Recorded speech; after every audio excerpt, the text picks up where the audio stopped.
বাংলা জানো? অল্প অল্প জানি, থোড়া। অল্প জানো। আসসালামু আলাইকুম দর্শক, ঘুরতে এসেছিলাম থাইল্যান্ডের একটি প্রদেশে, যেটি ব্যাংকক থেকে অনেক দূরে অবস্থিত। এখানে এসে মনে হচ্ছে বাঙালি এবং মুসলিম হওয়ার যে সুবিধাটুকু, সেটি হচ্ছে আপনি পৃথিবীর যে প্রান্তেই যান না কেন, মুসলিম পরিচয়ে আপনি কাউকে না কাউকে পাবেন, এবং হালাল ফুড আপনার যদি ইচ্ছা থাকে আপনি খেতে পারবেন।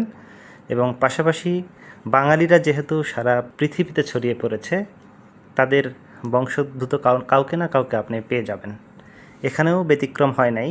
আমরা একটি মুসলিম রেস্টুরেন্টে এসেছি এবং এসে একটি বাঙালি পিতার মুসলিম মেয়ে আমাদেরকে সার্ভ করছিল, তার সাথে আমরা কথা বলেছি। আপনি ভালো আছেন? ভালো। My papa, Bangladesh. Bangladesh, your father from Bangladesh. And my dad from. You know Bangla? Yeah. Bangla জানো? অল্প অল্প জানি, Thora. থোড়া। অল্প জানো। Yeah. মানে ইন্ডিয়ান কিছু ইয়ে করছে আর কি।